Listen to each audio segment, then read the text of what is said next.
मुंबई के दादर बाजार का ट्रैफिक किसी उबलती हुई चाय की केतली जैसा था।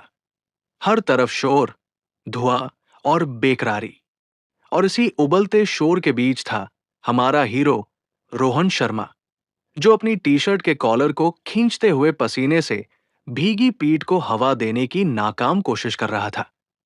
रोहन का काम था एक छोटे से प्रिंटिंग प्रेस में। आज उसे बॉस का एक बेहद जरूरी पार्सल बांद्रा तक पहुंचाना था। मगर उसकी किस्मत शायद आज छुट्टी पर थी। अरे भाई साहब, किधर जा रहे हो? जरा बांद्रा तक छोड़ दो।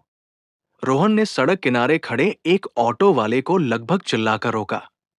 ऑटो चालक ने अपनी मूंछों पर ताव दिया। बांद्रा? अभी? इतना जाम है। 400 रुपए लगेंगे। रोहन की भौहें तंग गई। 400 रुपए? मीटर पर तो 180 रुपए आएगा। क्या लूट मची है? वो बहस करने ही वाला था कि तभी भीड़ से एक रहस्यमय बाबा सामने आया। बाबा के माथे पर राख लगी थी, गले में रुद्राक्ष की माला और हाथ में एक प्राचीन सा चमकता हुआ तांबे का लोटा था। बाबा ने लोटा रोहन के हाथ में थमा दिया। बेटा, बाबा की आवाज गूंजी, ये लोटा तब तक अपने पास रखो जब तक तुम सत्य मार्ग पर न पहुंच जाओ। इसके भीतर की ऊर्जा तुम्हें सही दिशा दिखाएगी। इससे पहले कि रोहन कुछ पूछता, बाबा भीड़ में गायब हो गए। ऑटो वाला भी लोटे की चमक देखकर घबरा गया और बोला, ठीक है, ठीक है, 200 रुपए दे देना। बैठो जल्दी। रोहन हक्का बक्का रह गया, पर पार्सल जरूरी था। वो लोटा अपनी झोले में डालकर ऑटो में बैठ गया। कर्म सिद्धांत सक्रिय, कर्मा सिद्धांत एक्टिवेटेड।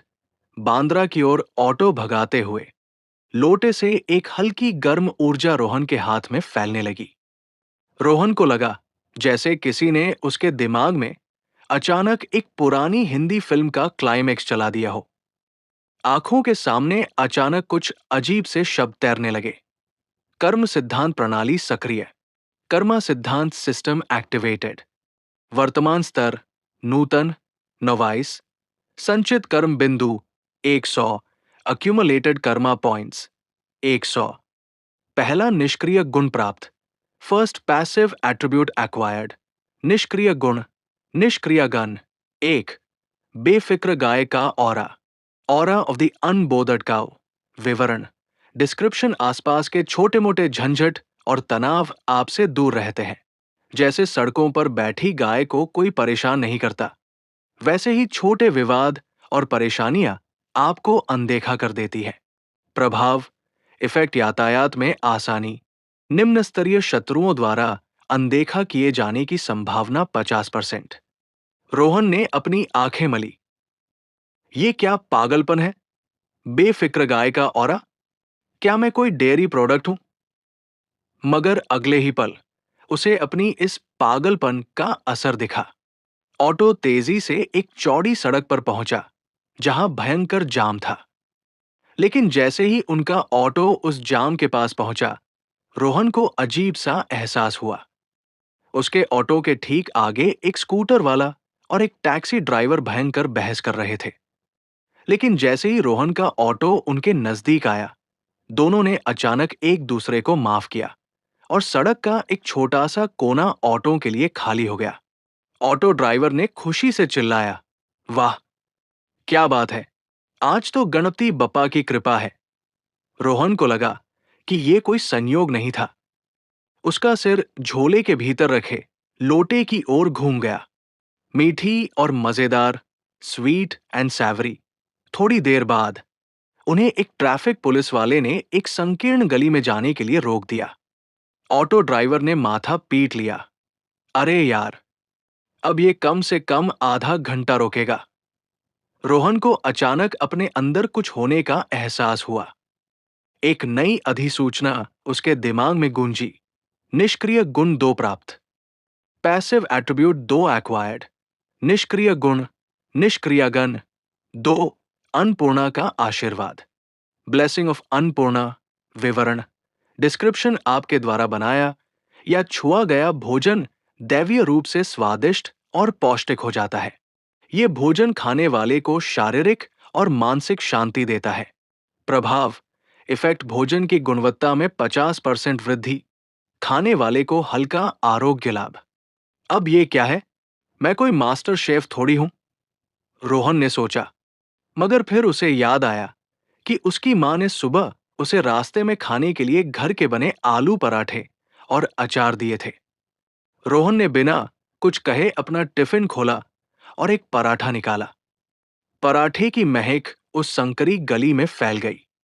वो पराठा खा ही रहा था कि ट्रैफिक पुलिस वाला, जो अभी तक सख्ती से खड़ा था, रोहन के पास आया। ए भाई, ये क्या बना रखा है? खुशबू तो पूरे दादर तक जा रही है। रोहन ने पराठे का एक टुकड़ा उसे दिया। खाकर देखिए सर, घर का बना है। मुंबई के दादर बाजार का ट्रैफिक किसी उबलती हुई चाय की केतली जैसा था। हर तरफ शोर, धुआं और बेकरारी। और इसी उबलते शोर के बीच था हमारा हीरो रोहन शर्मा, जो अपनी टी शर्ट के कॉलर को खींचते हुए पसीने से भीगी पीठ को हवा देने की नाकाम कोशिश कर रहा था। रोहन का काम था एक छोटे से प्रिंटिंग प्रेस में। आज उसे बॉस का एक बेहद जरूरी पार्सल बांद्रा तक पहुंचाना था। मगर उसकी किस्मत शायद आज छुट्टी पर थी। अरे भाई साहब, किधर जा रहे हो? जरा बांद्रा तक छोड़ दो। रोहन ने सड़क किनारे खड़े एक ऑटो वाले को लगभग चिल्लाकर रोका। ऑटो चालक ने अपनी मूंछों पर ताव दिया। बांद्रा? अभी? इतना जाम है। 400 रुपए लगेंगे। रोहन की भौहें तंग गई। 400 रुपए? मीटर पर तो 180 रुपए आएगा। क्या लूट मची है? वो बहस करने ही वाला था कि तभी भीड़ से एक रहस्यमय बाबा सामने आया।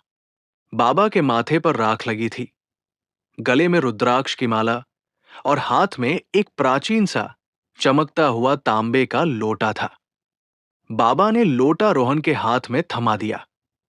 बेटा, बाबा की आवाज गूंजी, ये लोटा तब तक अपने पास रखो जब तक तुम सत्य मार्ग पर न पहुंच जाओ। इसके भीतर की ऊर्जा तुम्हें सही दिशा दिखाएगी। इससे पहले कि रोहन कुछ पूछता, बाबा भीड़ में गायब हो गए। ऑटो वाला भी लोटे की चमक देखकर घबरा गया और बोला, ठीक है, ठीक है, 200 रुपए दे देना। बैठो जल्दी। रोहन हक्का बक्का रह गया, पर पार्सल जरूरी था। वो लोटा अपनी झोले में डालकर ऑटो में बैठ गया। कर्म सिद्धांत सक्रिय। बांद्रा की ओर ऑटो भगाते हुए लोटे से एक हल्की गर्म ऊर्जा रोहन के हाथ में फैलने लगी। रोहन को लगा जैसे किसी ने उसके दिमाग में अचानक एक पुरानी हिंदी फिल्म का क्लाइमेक्स चला दिया हो। आंखों के सामने अचानक कुछ अजीब से शब्द तैरने लगे। कर्म सिद्धांत प्रणाली सक्रिय। वर्तमान स्तर नूतन। संचित कर्म बिंदु 100। पहला निष्क्रिय गुण प्राप्त। निष्क्रिय गुण 1, बेफिक्र गाय का ऑरा। विवरण: आसपास के छोटे मोटे झंझट और तनाव आपसे दूर रहते हैं। जैसे सड़कों पर बैठी गाय को कोई परेशान नहीं करता, वैसे ही छोटे विवाद और परेशानियां आपको अनदेखा कर देती है। प्रभाव: यातायात में आसानी। निम्न स्तरीय शत्रुओं द्वारा अनदेखा किए जाने की संभावना 50%। रोहन ने अपनी आंखें मली। ये क्या पागलपन है? बेफिक्र गाय का ऑरा? क्या मैं कोई डेयरी प्रोडक्ट हूं? मगर अगले ही पल उसे अपनी इस पागलपन का असर दिखा। ऑटो तेजी से एक चौड़ी सड़क पर पहुंचा, जहां भयंकर जाम था। लेकिन जैसे ही उनका ऑटो उस जाम के पास पहुंचा, रोहन को अजीब सा एहसास हुआ। उसके ऑटो के ठीक आगे एक स्कूटर वाला और एक टैक्सी ड्राइवर भयंकर बहस कर रहे थे। लेकिन जैसे ही रोहन का ऑटो उनके नजदीक आया, दोनों ने अचानक एक दूसरे को माफ किया और सड़क का एक छोटा सा कोना ऑटो के लिए खाली हो गया। ऑटो ड्राइवर ने खुशी से चिल्लाया, वाह, क्या बात है, आज तो गणपति बप्पा की कृपा है। रोहन को लगा कि ये कोई संयोग नहीं था। उसका सिर झोले के भीतर रखे लोटे की ओर घूम गया। मीठी और मजेदार। थोड़ी देर बाद उन्हें एक ट्रैफिक पुलिस वाले ने एक संकीर्ण गली में जाने के लिए रोक दिया। ऑटो ड्राइवर ने माथा पीट लिया। अरे यार, अब ये कम से कम आधा घंटा रोकेगा। रोहन को अचानक अपने अंदर कुछ होने का एहसास हुआ। एक नई अधिसूचना उसके दिमाग में गूंजी। निष्क्रिय गुण 2 प्राप्त। निष्क्रिय गुण 2, अन्नपूर्णा का आशीर्वाद। विवरण: आपके द्वारा बनाया या छुआ गया भोजन दैवीय रूप से स्वादिष्ट और पौष्टिक हो जाता है। ये भोजन खाने वाले को शारीरिक और मानसिक शांति देता है। प्रभाव: भोजन की गुणवत्ता में 50% वृद्धि, खाने वाले को हल्का आरोग्य लाभ। अब ये क्या है? मैं कोई मास्टर शेफ थोड़ी हूं, रोहन ने सोचा। मगर फिर उसे याद आया कि उसकी मां ने सुबह उसे रास्ते में खाने के लिए घर के बने आलू पराठे और अचार दिए थे। रोहन ने बिना कुछ कहे अपना टिफिन खोला और एक पराठा निकाला। पराठे की महक उस संकरी गली में फैल गई। वो पराठा खा ही रहा था कि ट्रैफिक पुलिस वाला, जो अभी तक सख्ती से खड़ा था, रोहन के पास आया। ए भाई, ये क्या बना रखा है? खुशबू तो पूरे दादर तक जा रही है। रोहन ने पराठे का एक टुकड़ा उसे दिया। खाकर देखिए सर, घर का बना है। पुलिस वाले ने जैसे ही वो टुकड़ा खाया, उसकी आंखें बंद हो गई। उसके चेहरे पर वैसी ही शांति थी, जैसी किसी संत को मोक्ष प्राप्त करते हुए मिलती है। आह बेटा, क्या स्वादिष्ट है! ऐसी चीज तो मैंने कभी नहीं खाई। पुलिस वाले ने जल्दी से पराठा खत्म किया और एक गहरी सांस ली। जाओ, तुम जाओ, लेकिन अगला टिफिन मेरे लिए भी लेते आना। उसने खुशी खुशी रोहन के ऑटो को रास्ता दे दिया। ऑटो ड्राइवर ने हैरत से रोहन को देखा। रोहन ने बस मुस्कुरा दिया। उसे अब समझ आने लगा था, ये कोई मजाक नहीं था। उसके पास अब बेफिक्र गाय की आभा और अन्नपूर्णा का आशीर्वाद था। एक के कारण उसे परेशानी अनदेखा करती थी और दूसरे के कारण वो लोगों को अपने पराठों से शांत कर सकता था। रोहन ने अपने झोले में रखे तांबे के लोटे को छुआ। ये तो बस शुरुआत थी। इस कर्म सिद्धांत की दुनिया में वो सिर्फ एक साधारण आदमी नहीं था। लगता है, रोहन ने मन में सोचा, मैं निष्क्रिय गुणों से भरा हुआ हूं। ऑटो ड्राइवर ने रोहन को स्टेशन पर छोड़ा और अजीब निगाहों से देखा, जैसे वो कोई पराठा बेचने वाला फरिश्ता हो। साहब, आपका पार्सल, रोहन ने उसे दिया। लेकिन उसका ध्यान अब पार्सल पर कम, बल्कि अपने कर्म सिद्धांत प्रणाली पर ज्यादा था। रोहन ने एक पल के लिए अपनी आंखें बंद की। सिस्टम का इंटरफेस भले ही अदृश्य था, उसके मन में स्पष्ट था। कर्म सिद्धांत प्रणाली: निष्क्रिय गुण 1, बेफिक्र गाय का ऑरा, सक्रिय। निष्क्रिय गुण 2, अन्नपूर्णा का आशीर्वाद, सक्रिय। संचित कर्म बिंदु 90। 10 बिंदु पुलिस वाले को पराठा खिलाने के पुण्य से कम हुए थे, या शायद ये सिस्टम का अजीब टैक्स था।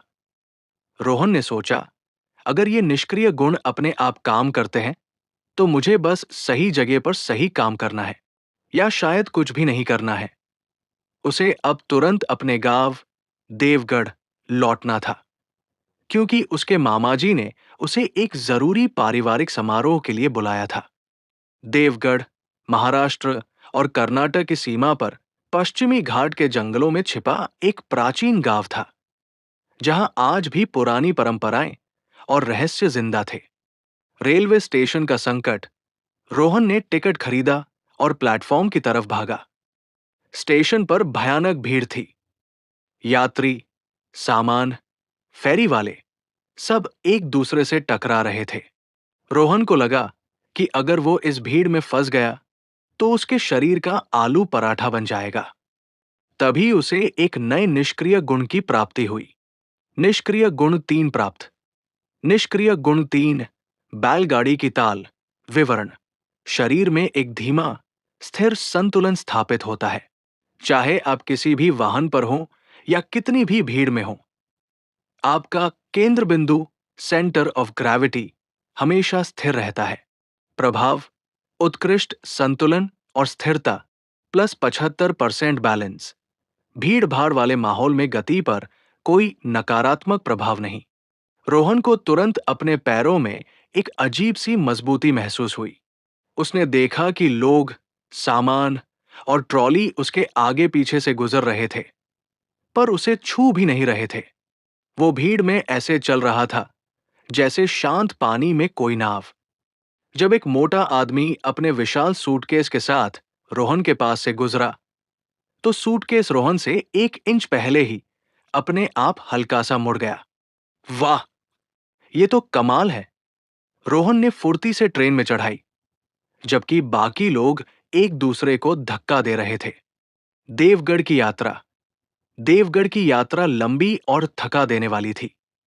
ट्रेन जंगल और पहाड़ियों से होकर गुजर रही थी। रोहन को थर्ड सी में एक खिड़की वाली सीट मिल गई थी, लेकिन दिन की गर्मी और ट्रेन के शोर से उसका सिर दर्द करने लगा। उसने ट्रेन की खिड़की से बाहर देखा। घने हरे जंगल और दूर एक विशाल बरगद का पेड़, जिसकी जड़ें सैकड़ों साल पुरानी लग रही थी, आकाश को छू रहा था। रोहन ने आराम करने के लिए अपनी सीट पर सिर टिकाया। तभी एक और अद्भुत एहसास हुआ। निष्क्रिय गुण 4 प्राप्त। निष्क्रिय गुण 4, बरगद की फुसफुसाहट। विवरण: प्रकृति के साथ आपका आध्यात्मिक संबंध स्थापित होता है। जब आप आराम करते हैं या किसी प्राकृतिक स्थान, विशेषकर पेड़ों के पास होते हैं, तो ये आपको प्राणिक ऊर्जा प्रदान करता है। प्रभाव: प्राकृतिक ऊर्जा स्रोतों के पास प्लस 20% एचपी प्रना रिजेनरेशन। मानसिक तनाव में तुरंत कमी।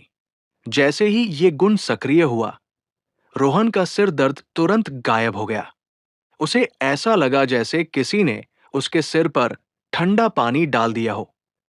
ट्रेन का शोर भी धीमा पड़ गया और उसकी जगह हवा की सरसराहट और पत्तों की आवाज सुनाई देने लगी।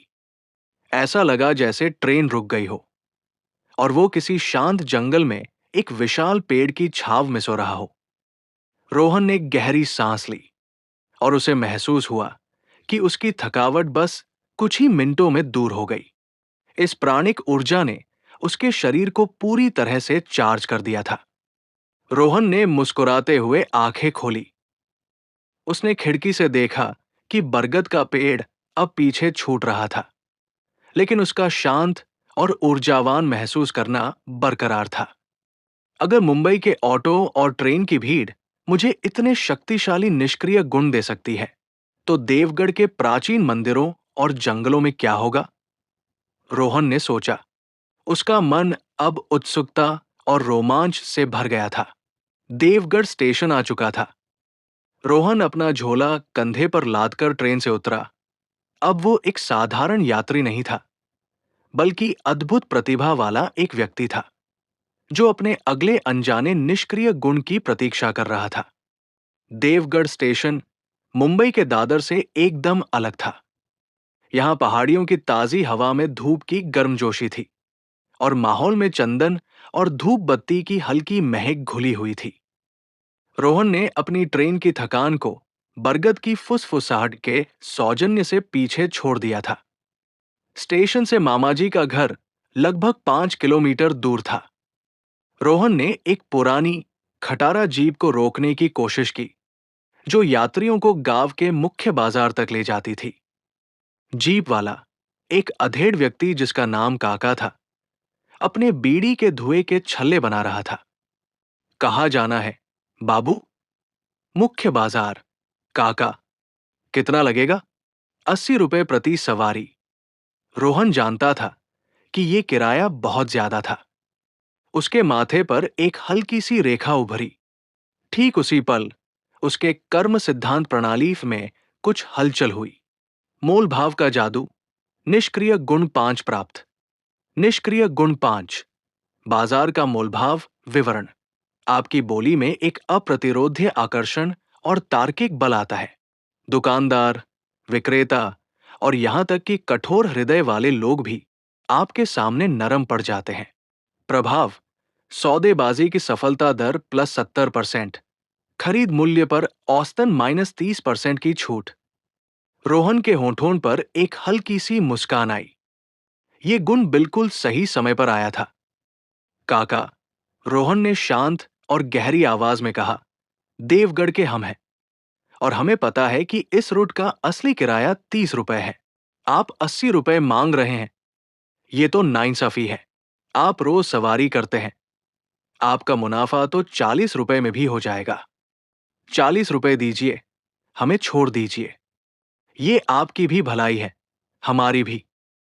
रोहन की आवाज में कोई सख्ती नहीं थी, बल्कि एक अजीब सा अपनापन था। काका, जो अभी कुछ सेकंड पहले 80 रुपए से 1 रुपया भी कम करने के मूड में नहीं थे, अचानक हंस पड़े। अरे बेटा, तुम तो बिल्कुल अपने लगते हो। सही बात कह रहे हो। रोज का काम है। ठीक है, आज के दिन तुम 40 रुपए ही दे देना। बैठो। काका ने अपने सिर को झटका दिया। उन्हें समझ नहीं आया कि उन्होंने इतनी आसानी से हार क्यों मान ली, लेकिन रोहन की बात उन्हें एकदम सत्य लगी थी। रोहन जीत गया। ये पहली बार था जब उसने जानबूझकर एक निष्क्रिय गुण का इस्तेमाल किया था, और वो पूरी तरह सफल रहा था। मामा जी का आश्रय बाजार पहुंचकर रोहन ने 40 रुपए दिए और मामा जी के घर की ओर चलने लगा। घर पहुंचते ही मामा जी और मामी जी ने गर्मजोशी से उसका स्वागत किया। मामा जी, विनय काका, गांव के स्कूल में शिक्षक थे और गांव की संस्कृति और प्राचीन कहानियों के अच्छे जानकार थे। रात को सबने मिलकर खाना खाया। अन्नपूर्णा के आशीर्वाद के कारण रोहन को मामी जी के हाथों के बने सादे खाने में भी किसी राजा के भोज का स्वाद आया। खाना खाने के बाद विनय काका रोहन को अपने पूजा घर के बगल वाले कमरे में ले गए। ये कमरा प्राचीन पुस्तकों और पांडुलिपियों से भरा था। रोहन, तुम्हें याद है, तुम हमेशा कहते थे कि इस घर में एक अजीब सी शांति है, मामा जी ने कहा। रोहन को याद आया कि बचपन में वो यहां आता था तो उसे हमेशा बहुत सुकून मिलता था। मामा जी, आज मैंने महसूस किया जैसे प्रकृति मुझे ऊर्जा देती है। रोहन ने बरगद वाली घटना का जिक्र किया, लेकिन निष्क्रिय गुण वाले हिस्से को छोड़ दिया। मामा जी की आंखें चमक उठीं। बेटा, ये जगह सिर्फ मिट्टी और पत्थरों से नहीं बनी है, ये प्राण ऊर्जा से भरी हुई है। देवगढ़ की धरती में योग निद्रा की शक्ति है।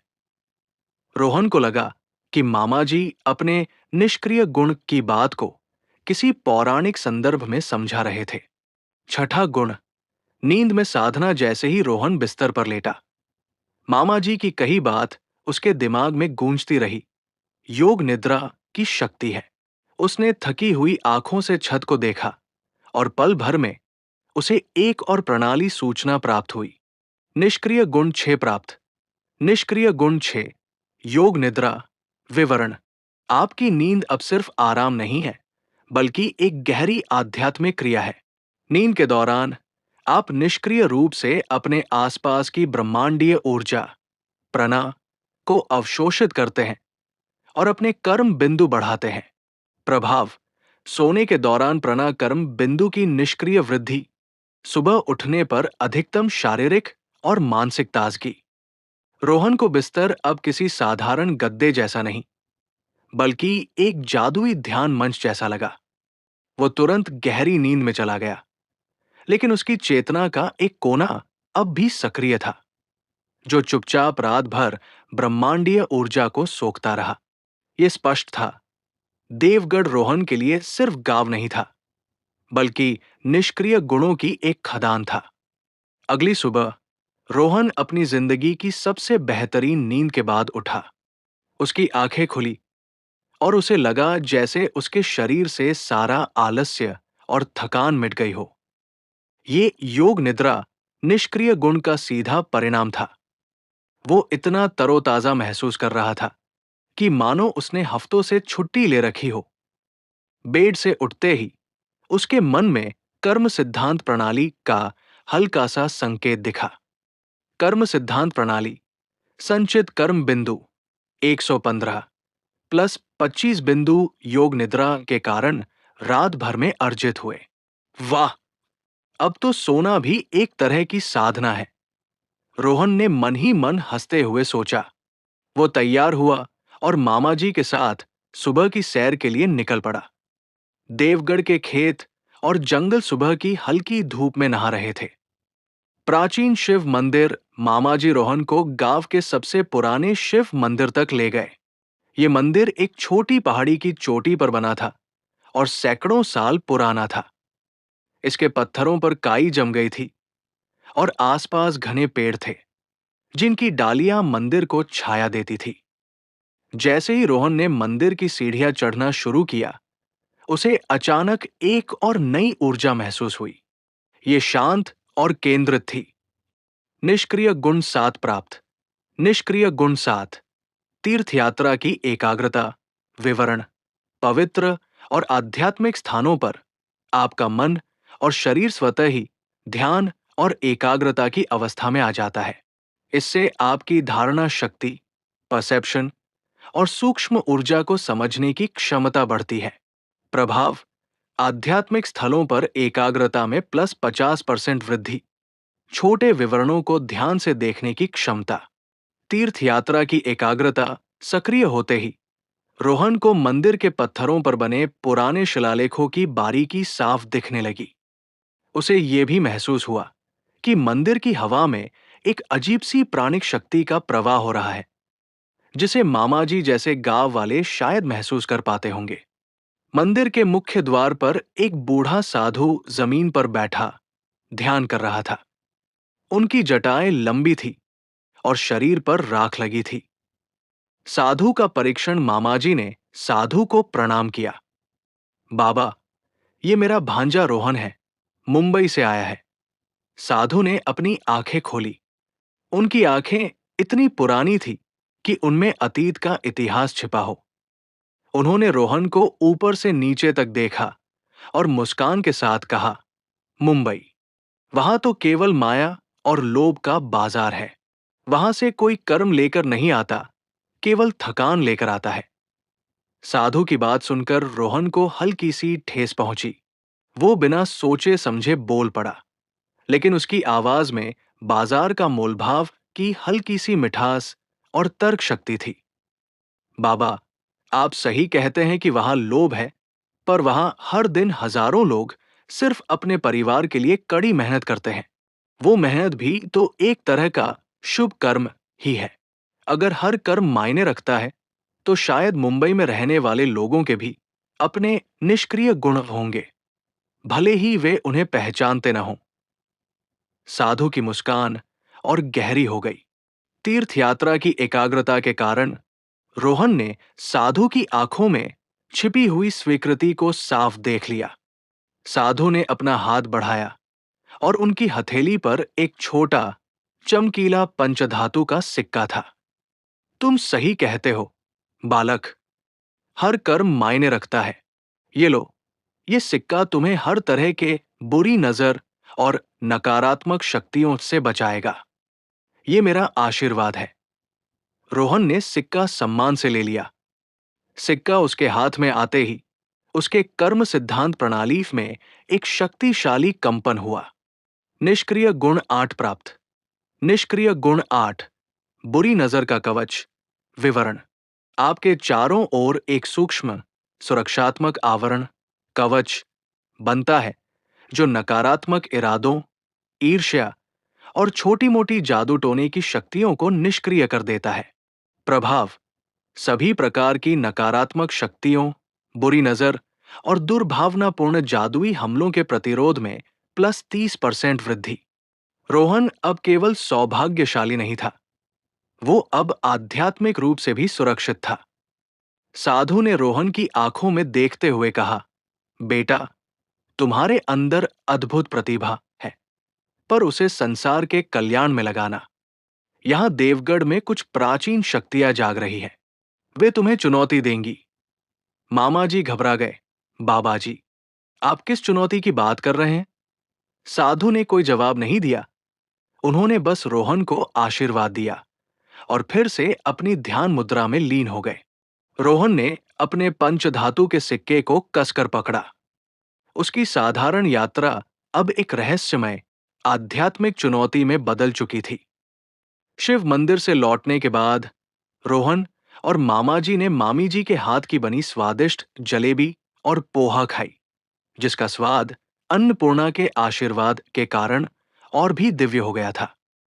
मामा जी साधु की चेतावनी से थोड़े चिंतित थे। रोहन, देवगढ़ में ऐसी बातें अक्सर होती रहती हैं, पर चिंता मत करना। तुम बस यहां कुछ दिन शांति से रहो। रोहन ने सिर हिलाया, पर उसके दिमाग में साधु की बात घूम रही थी। प्राचीन शक्तियां जाग रही हैं। दोपहर को मामा जी काम पर चले गए। रोहन ने सोचा कि क्यों न गांव की सबसे प्रसिद्ध नदी सरयू के दर्शन किए जाए। नदी के किनारे एक बहुत पुराना पीपल का पेड़ था, जहां बैठकर वो शायद अपने योग निद्रा गुण से कुछ और कर्म बिंदु अर्जित कर पाता। नदी किनारे का दृश्य रोहन नदी के किनारे पहुंचा। वहां की शांति अद्भुत थी। उसने बरगद की फुसफुसाहट के गुण से प्रेरित होकर पीपल के पेड़ के नीचे एक शांत जगह ढूंढ ली और आंखें बंद करके बैठ गया। वो सिर्फ 5 मिनट ही बैठा था कि गांव के लोगों के चिल्लाने की आवाज आई। बचाओ, बचाओ, हमारा गोपाल डूब रहा है। रोहन ने आंखें खोली। नदी में पानी का बहाव तेज हो गया था और किनारे पर नहा रहा एक छोटा लड़का गोपाल अचानक पानी के भंवर में फंस गया था।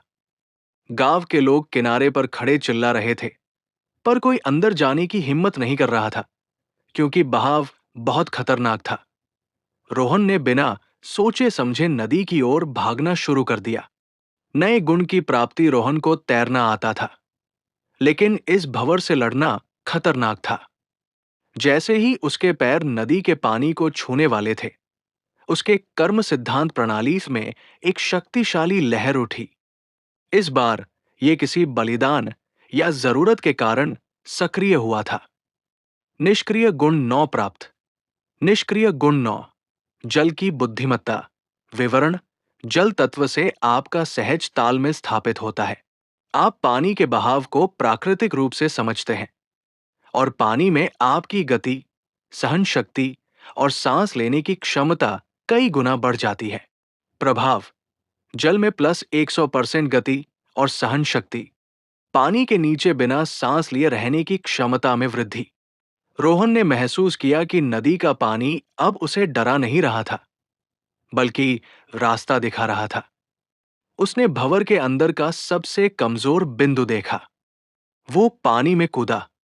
जल की बुद्धिमत्ता के कारण वो नदी के बहाव से लड़ नहीं रहा था, बल्कि बहाव के साथ चल रहा था।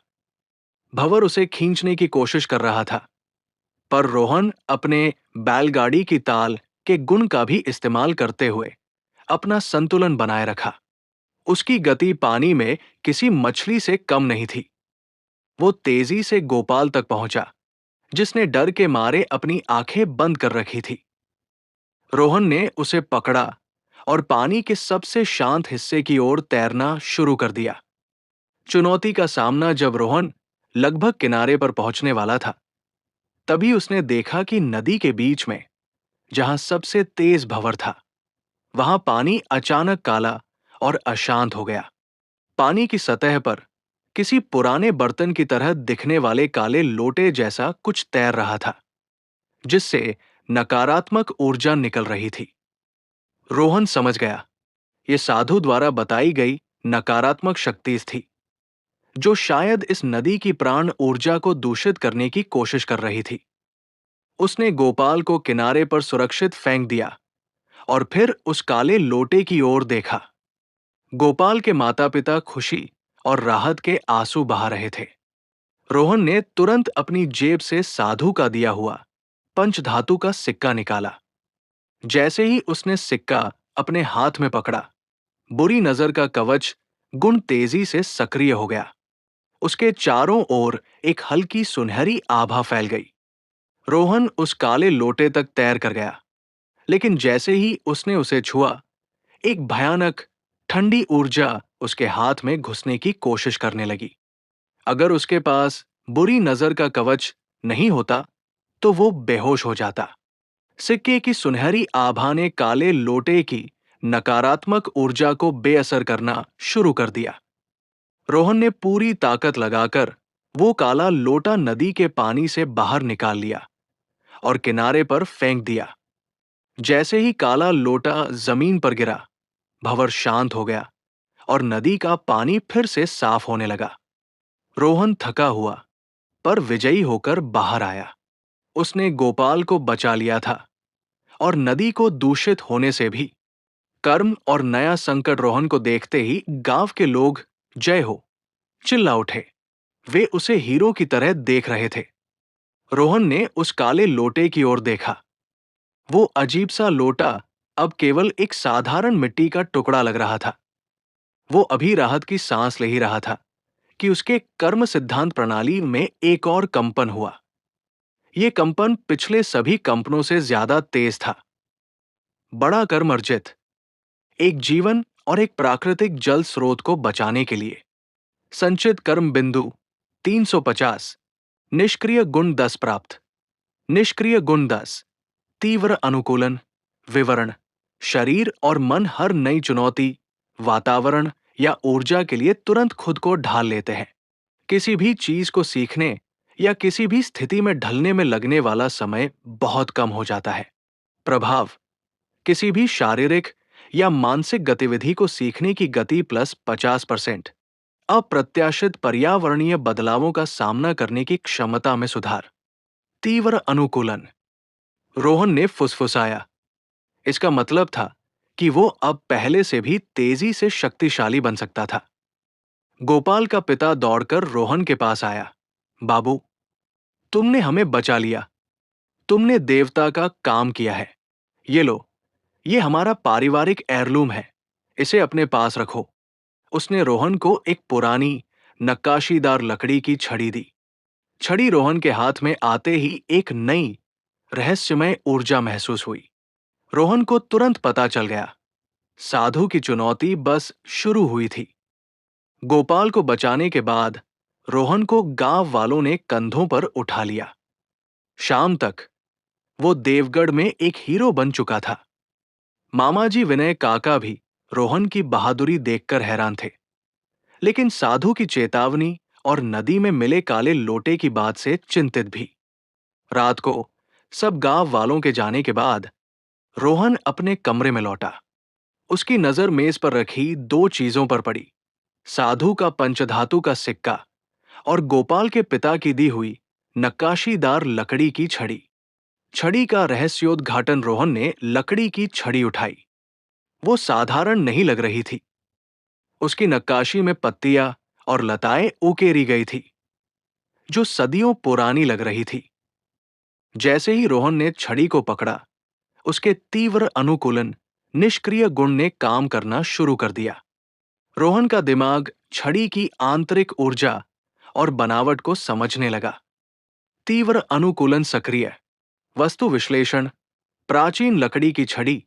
पहचान सफल। ये शमंती वन की पवित्र नीलकंठ की लकड़ी से बनी है। विशेषता: ये छड़ी एक प्राण ऊर्जा चैनलर है। ये धारक की प्राण जीवन शक्ति को खींचकर उसे नियंत्रित और केंद्रित करने की अनुमति देती है। रोहन को तुरंत एहसास हुआ कि ये छड़ी किसी जादूगर या साधक के लिए एक उपकरण थी, लेकिन वो न तो जादूगर था और न ही साधक। उसे इसका उपयोग कैसे करना था? तभी छड़ी पर उकेरी गई लताएं रोहन को किसी पुस्तकालय या सूचना बैंक की तरह लगी। उसके तीव्र अनुकूलन गुण ने फिर जोर मारा। निष्क्रिय गुण 11 प्राप्त। निष्क्रिय गुण 11। वन विद्या का सहज ज्ञान। विवरण: आपको प्राकृतिक तत्वों, जंगल, जड़ी बूटियां, भूमि और उनके रहस्यों का सहज ज्ञान प्राप्त होता है। आप जानते हैं कि किस पौधे का उपयोग कहाँ करना है और जंगल के खतरों को पहले ही भांप लेते हैं। प्रभाव: जड़ी बूटियों की पहचान और उपयोग प्लस 80% सटीकता से प्राकृतिक खतरों की प्रारंभिक चेतावनी। ये गुण प्राप्त होते ही रोहन के दिमाग में जंगल के हजारों छोटे छोटे रहस्य कौंध गए। उसे अचानक पता चला कि मामाजी के आंगन में लगा एक पौधा खांसी की दवा है, और नदी के किनारे उगने वाली घास को जहर के इलाज के लिए इस्तेमाल किया जा सकता है। और सबसे महत्वपूर्ण, उसे अब इस छड़ी का उपयोग करना आता था। छड़ी से प्राण ऊर्जा को केंद्रित करके वो साधारण हवा को भी एक बलशाली वायु प्रहार में बदल सकता था। आधी रात की चुनौती रोहन अपनी नई शक्तियों के बारे में सोच ही रहा था कि खिड़की से एक अजीब धीमी फुसफुसाहट सुनाई दी। ये वैसी शांत फुसफुसाहट नहीं थी जो उसे बरगद की फुसफुसाहट गुण से मिलती थी। ये नकारात्मक और लालची थी। बुरी नजर का कवच गुण तुरंत तेजी से सक्रिय हो गया, जिससे रोहन को पता चला कि कोई उस पर बुरी नजर डाल रहा है। वो चुपचाप उठा और छड़ी लेकर खिड़की की ओर गया। बाहर मामाजी के आंगन के कोने में एक काला साया धीरे धीरे बढ़ रहा था। ये कोई इंसान नहीं था, ये ईर्ष्या और दुर्भावना की ऊर्जा का एक मोटा बादल था। ये निश्चित रूप से वही शक्ति थी जिसके बारे में साधु ने चेतावनी दी थी और जिसने नदी को दूषित करने की कोशिश की थी। ये रोहन की नई मिली ऊर्जा और अद्भुत प्रतिभा पर कब्जा करने आया था। पहला वायु प्रहार साया धीरे धीरे घर की ओर बढ़ा, जैसे वो अंधेरे का एक हिस्सा हो। रोहन ने छड़ी को कसकर पकड़ा। तीव्र अनुकूलन और वन विद्या के ज्ञान से उसे पता चला कि उस साये को नष्ट करने के लिए उसे शुद्ध प्राण ऊर्जा का एक केंद्रित विस्फोट चाहिए। रोहन ने अपनी योग निद्रा से अर्जित की गई पूरी प्राण ऊर्जा छड़ी में केंद्रित की। उसका दिल तेजी से धड़क रहा था, लेकिन तीर्थ यात्रा की एकाग्रता ने उसके मन को शांत रखा। रोहन ने अपनी पूरी शक्ति से छड़ी को हवा में घुमाया और एक तीव्र की ध्वनि के साथ चिल्लाया, दूर हो दुष्ट छाया। छड़ी से एक तेज हरी भरी ऊर्जा की लहर निकली। ये शुद्ध वनप्राण की शक्ति थी। ये लहर सीधे उस साये से टकराई। साये ने एक भयानक पतली चीख निकाली, जैसे कोई बुरा सपना टूट रहा हो, और पल भर में वो काली ऊर्जा का बादल फट गया और पूरी तरह से गायब हो गया। रोहन हाफ रहा था, लेकिन वो सुरक्षित था। उसने पहली बार अपनी शक्ति का इस्तेमाल किया था और वो जीत गया था। उसने देखा कि जहां साया फटा था, वहां जमीन पर एक काली मिट्टी का धब्बा रह गया था। रोहन ने छड़ी को थपथपाया। उसने अपने कर्म सिद्धांत प्रणाली पर एक नजर डाली। कर्म अर्जित, घर की रक्षा करने के लिए संचित कर्म बिंदु 400। रोहन मुस्कुराया। वो देवगढ़ में किसी पर्यटक की तरह नहीं, बल्कि एक संरक्षक की तरह रहने वाला था।